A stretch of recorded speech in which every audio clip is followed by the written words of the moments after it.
ದಕ್ಷಿಣ ಕನ್ನಡ ಜಿಲ್ಲೆಯಾದ್ಯಂತ ಕೊರೋನಾ ಕಾಟದ ನಡುವೆ ಇದೀಗ ಶ್ರೀಕೃಷ್ಣ ಜನ್ಮಾಷ್ಟಮಿ ಸಂಭ್ರಮ. ಕರಾವಳಿಯೆಲ್ಲೆಡೆ ನಾಳೆ ಜನ್ಮಾಷ್ಟಮಿ ಸಂಭ್ರಮ ಕಂಡು ಬರಲಿದೆ. ಆದರೆ ಈ ಬಾರಿ ಕೊರೋನಾ ಮಹಾಮಾರಿ ಒಕ್ಕರಿಸಿದ ಕಾರಣ ಕೃಷ್ಣ ಜನ್ಮಾಷ್ಟಮಿ ನೀರಸವಾಗಿ ನಡೆಯಲಿದೆ. ಮಂಗಳೂರಿನ ಮಾರುಕಟ್ಟೆಯಲ್ಲಿ ಕೃಷ್ಣ ಜನ್ಮಾಷ್ಟಮಿಯ ಯಾವುದೇ ಸಂಭ್ರಮ ಕಂಡು ಬರ್ತಾ ಇಲ್ಲ. ನಗರದ ಅಲ್ಲಲ್ಲಿ ಹೂವಿನ ವ್ಯಾಪಾರಿಗಳು ಹೂ ವ್ಯಾಪಾರದ ನಿರೀಕ್ಷೆಯಲ್ಲಿ ಇದ್ದಾರೆ. ಆದರೆ ಅವರ ನಿರೀಕ್ಷೆ ಮಟ್ಟಕ್ಕೆ ವ್ಯಾಪಾರ ಆಗ್ತಾ ಇಲ್ಲ. ಇನ್ನು ತರಕಾರಿ ವ್ಯಾಪಾರವೂ ಅಷ್ಟಕ್ಕಷ್ಟೇ. ಇನ್ನು ತುಳುವರ ಮೂಡೆಗೂ ಈ ಬಾರಿ ಬೇಡಿಕೆ ಇಲ್ಲ ಎನ್ನುತ್ತಾರೆ ವ್ಯಾಪಾರಿಗಳು. ಕರಾವಳಿಯಲ್ಲಿ ಕೆಲವರು ನಾಳೆ ಜನ್ಮಾಷ್ಟಮಿ ಸಂಭ್ರಮದಲ್ಲಿದ್ರೆ, ಕದ್ರಿ ಶ್ರೀ ಮಂಜುನಾಥೇಶ್ವರ ದೇವಸ್ಥಾನದಲ್ಲಿ ನಡೆಯುವ ಸಂಭ್ರಮ ಮುಂದಿನ ಸೆಪ್ಟೆಂಬರ್ 10ರಂದು ನಡೆಯಲಿದೆ. ಈ ಬಾರಿ 35ನೇ ವರ್ಷದ ಮೊಸರು ಕುಡಿಕೆ ಕೃಷ್ಣ ವೇಷ ಸ್ಪರ್ಧೆಯು ರಾಷ್ಟ್ರೀಯ ಉತ್ಸವವಾಗಿ ಸೆಪ್ಟೆಂಬರ್ 10ರಂದು ನಡೆಯಲಿದೆ. ಕೊರೋನಾದ ವ್ಯವಸ್ಥೆ ಇತಿಮಿತಿಯಲ್ಲಿ ನಾವು ಅದನ್ನು ಆಚರಿಸುತ್ತೇವೆ. ಕೃಷ್ಣವೇಷ ಸ್ಪರ್ಧೆ ಸಂಭ್ರಮ ಈ ಬಾರಿಯೂ ಎಂದಿನಂತೆ ನಡೆಯಲಿದೆ. ಆದರೆ ಬಾಡಿಗೆ ತೆಗೆದುಕೊಂಡ ಉಡುಗೆ ತೊಡುಗೆಗಳನ್ನು ಬಳಸದೆ ವೇಷಧಾರಿಗಳು ಈ ವರ್ಷದ ಮಟ್ಟಿಗೆ ತಾವೇ ರೂಪಿಸಿದ ಪರಿಕರಗಳನ್ನು ಬಳಸಿಕೊಳ್ಳಬೇಕು ಎಂದು ಕಲ್ಕೂರ ಪ್ರತಿಷ್ಠಾನದ ಮುಖ್ಯಸ್ಥ ಪ್ರದೀಪ್ ಕುಮಾರ್ ಕಲ್ಕೂರ ಹೇಳಿದ್ದಾರೆ. ಇನ್ನು ಶ್ರೀಕೃಷ್ಣ ಸಮಿತಿ ಅಧ್ಯಕ್ಷ ದಿನೇಶ್ ದೇವಾಡಿಗ ಅವರು ಕೂಡ ಈ ಬಾರಿ ಸರಳ ಜನ್ಮಾಷ್ಟಮಿ ನಡೆಯಲಿದೆ ಎಂದವರು ಹೇಳಿದ್ದಾರೆ.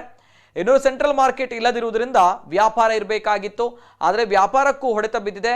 ಊರಿನ ಬೆಂಡೆ ಇತ್ಯಾದಿ ದರ ಹೆಚ್ಚಾಗಿದೆ. ವ್ಯಾಪಾರ ಕೈ ಹಿಡಿತಾ ಇಲ್ಲ ಎಂದು ವ್ಯಾಪಾರಿಗಳು ಕೂಡ ಈ ಸಂದರ್ಭ ನೋವು ವ್ಯಕ್ತಪಡಿಸಿದ್ದಾರೆ.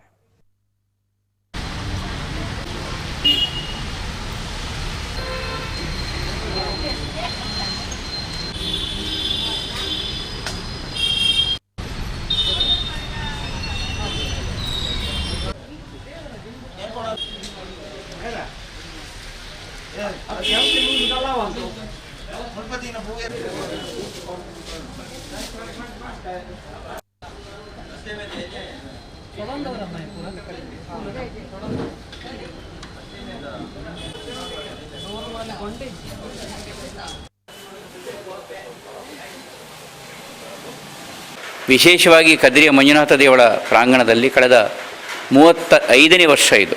34 ವರ್ಷದಿಂದ ಆಚರಣೆಕೊಂಡು ಬಂದು 35ನೇ ವರ್ಷದ ಆಚರಣೆಯ ಸುಸಂದರ್ಭದ ಸಂಭ್ರಮಾಚರಣೆಯ ಅಪೇಕ್ಷೆ ಅದು ಎಲ್ಲರದು.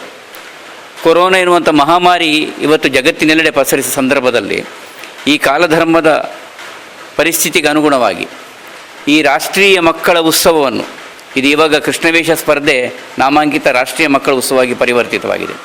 ಹೇಗೆ ಆಚರಿಸಬಹುದು, ಎಷ್ಟರ ಮಟ್ಟಿಗೆ ಸಾಧ್ಯ ಕಾನೂನಿನ ಚೌಕಟ್ಟಿನ ಒಳಗೆ ಮತ್ತು ನಮ್ಮ ಮಕ್ಕಳ ಆರೋಗ್ಯದ ನೆಲೆಯನ್ನು ಒಂದು ದೃಷ್ಟಿಯಲ್ಲಿ ಇಟ್ಟುಕೊಂಡು ಬಹುಶಃ ಈ ಬಾರಿಯ ರಾಷ್ಟ್ರೀಯ ಮಕ್ಕಳ ಉತ್ಸವ ಕೃಷ್ಣವೇಷ ಸ್ಪರ್ಧೆ ಇದೇ ಸೆಪ್ಟೆಂಬರ್ 10ನೇ ತಾರೀಕಿಗೆ ನಡೀಲಿಕ್ಕಿದೆ. 10ನೇ ತಾರೀಕಿಗೆ ಈ ಉತ್ಸವವನ್ನು ಪ್ರತಿಷ್ಠಾನದ ಆಶ್ರಯದಲ್ಲಿ ನಾವು ಸರ್ವ ಜನರ ಸಹಕಾರದೊಂದಿಗೆ ಖಂಡಿತವಾಗಿಯೂ ನಾವು ಮಾಡ್ತೇವೆ, ಆಚರಿಸ್ತೇವೆ.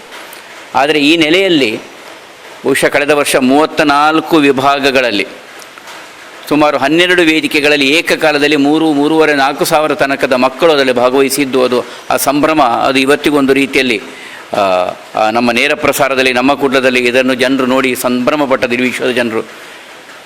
ಆದರೆ ಅದು ಕನಸೋ ಅಂತ ಅನ್ನಿಸ್ತದೆ. ಅದು ಏನೇ ಇರಲಿ, ಈ ಬಾರಿಯ ಒಂದು ವ್ಯವಸ್ಥೆಗಳ ಇತಿಮಿತಿಗಳಿಗೆ ಅನುಗುಣವಾಗಿ ನಾವು ಈ ಹಬ್ಬವನ್ನು ಆಚರಿಸ್ತೇವೆ.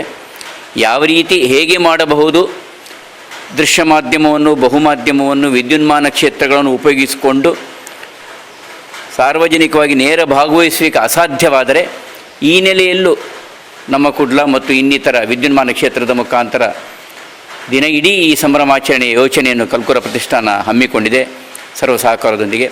ಈ ನೆಲೆಯಲ್ಲಿ ನಿಮ್ಮ ಅಭಿಪ್ರಾಯಗಳು, ನಿಮ್ಮ ಯೋಜನೆಗಳು ಈ ರಾಷ್ಟ್ರೀಯ ಮಕ್ಕಳ ಉತ್ಸವವನ್ನು ಹೇಗೆ ಯಶಸ್ವಿಗೊಳಿಸಬಹುದು ಅಂತದ್ದಿದ್ದರೆ ದಯವಿಟ್ಟು ನಮ್ಮ ಗಮನಕ್ಕೆ ತನ್ನಿ. ಈ ಸಲ ನಮ್ಮದು ಸೆಪ್ಟೆಂಬರ್ 10-11ಕ್ಕೆ ಶ್ರೀಕೃಷ್ಣ ಜನ್ಮೋತ್ಸವ ಸಮಿತಿಯ ಕಾರ್ಯಕ್ರಮ. ಅದು ಈ ಜಿಲ್ಲಾಡಳಿತ ಈಗ ಕೊರೋನಾ ಇರೋದರಿಂದ 50 ಜನಕ್ಕಿಂತ ಹೆಚ್ಚು ಜನ ಸೇರಬಾರ್ದಂತ ಒಂದು ನಮಗೆ ಇದು ಕೊಟ್ಟಿದ್ದಾರೆ. ಆದ್ದರಿಂದ ನಾವು ಇನ್ವಿಟೇಷನ್ ಎಲ್ಲ ಮಾಡೋದಿಲ್ಲ ಈ ಸಲ. ವರ್ಷ ನಾವು ಟ್ಯಾಬ್ಲೋ ಅದು ಇದು ಮಡಿಕೆ ಕಟ್ಟೋದು ಅದೆಲ್ಲ ಮಾಡ್ತಾಯಿದ್ದೇವೆ. ಈ ಸಲ ಅದನ್ನೆಲ್ಲ ಏನು ಮಾಡದೆ ಸಾಂಪ್ರದಾಯಿಕವಾಗಿ ನಾವು ಇಲ್ಲಿ ಜಯಮಾರುತಿ ಶಾಲೆ ಇಲ್ಲಿ ದೇವಸ್ಥಾನ, ಅಲ್ಲಿಂದ ನಾವು ಮೂರ್ತಿಯನ್ನು ಮಂಟಪದಲ್ಲಿ ಇಟ್ಟುಕೊಂಡು ಯಾವಾಗಲೂ ಹೋಗುವಾಗಲೇ ಕದ್ರಿ ಮಲ್ಲಿಕಟ್ಟೆಯಾಗಿ ಸಿಟಿ ಹಾಸ್ಪಿಟಲ್ ಕದ್ರಿ ಕಂಬಳ ಅಲ್ಲಿ ಕೃಷ್ಣ ಮಠ ಅಂತ ಉಂಟು. ಅಲ್ಲಿ ಸಂಜೆ 6 ಗಂಟೆ, ಇಲ್ಲಿ 6 ಗಂಟೆಗೆ ಹೊರಟು ಅಲ್ಲಿ ಕೊಂಡು ಮುಟ್ಟಿಸಿ ಪೂಜೆ ಎಲ್ಲ ಮಾಡಿ ಭಜನೆ ಎಲ್ಲ ಮಾಡಿ ಮತ್ತು ಬರೋದು. ವ್ಯಾಪಾರ ಅಂದರೆ ಈ ವರ್ಷ ಸೆಂಟ್ರಲ್ ಮಾರ್ಕೆಟ್ ಹೋದ್ದರಿಂದ ನಮಗೆ ಇಲ್ಲಿ ಒಳ್ಳೆ ವ್ಯಾಪಾರ ಇರಬೇಕಿತ್ತು. ಅದೇ ಈ ಕೊರೋನಾದ ಇದರಿಂದ ಸ್ವಲ್ಪ ವ್ಯಾಪಾರ ಕಮ್ಮಿ ಆಗಿದೆ.